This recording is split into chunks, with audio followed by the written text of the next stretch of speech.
বান্দরবানত fur হাড়ন ও বালু উত্তোলনের ব্যাপারে জিরো টলারেন্স ঘোষণা করি সংসদ সদস্য সাচিংপ্রু জেরি।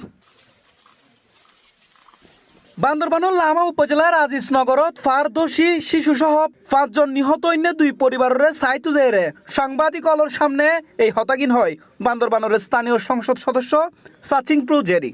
আপনারা স্পেশালি আপনারা কয়েকদিন আগে মেম্বার অফ পার্লামেন্টে যারা সবাই বসছিলেন, অনারেবল প্রাইম মিনিস্টার ছিলেন এবং আমাদের দুর্যোগ ও ত্রাণ মন্ত্রণালয়ের দায়িত্বপ্রাপ্ত মন্ত্রী ছিলেন এবং অল ওভার হিল ট্র্যাক যে ডিজাস্টার আসছে সেটা নিয়ে একটা বর্ণনা দিয়েছেন।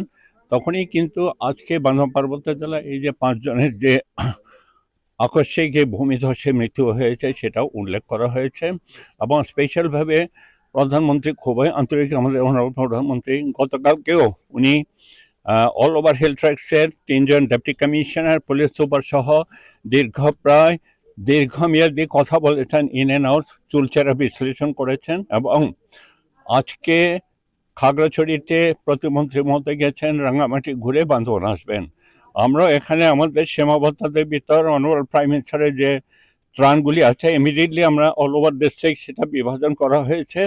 11 জুলাই শনিবার দুর্গে 12টার মিকে নিহতের পরিবার দুয়ারে সাইতু যায় তিনি এবং তার লগে আসিল লামা উপজেলা নির্বাহী অফিসার মোহাম্মদ মইনুদ্দিন ও লামা থানার অফিসার ইনচার্জ মোহাম্মদ কায়সার হামিদ সহ জেলা উপজেলার বিভিন্ন দলীয় নেতাকর্মী।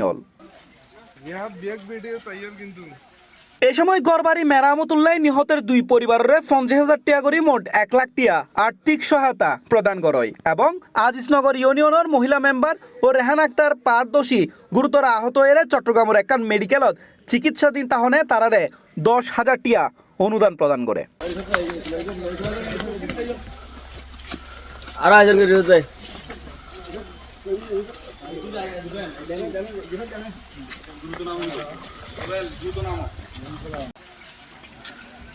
ইন্দি তাছাড়া পাহাড়দোষী ঝুঁকিতে তাহা আজিজনগর চাম্বি উচ্চ বিদ্যালয় ও কলেজের 4 তলা ভবন নান পরিদর্শন করে তিনি এবং পরবর্তীতে গাইড ওয়াল নির্মাণ করে দিবের আশ্বাস দেয়।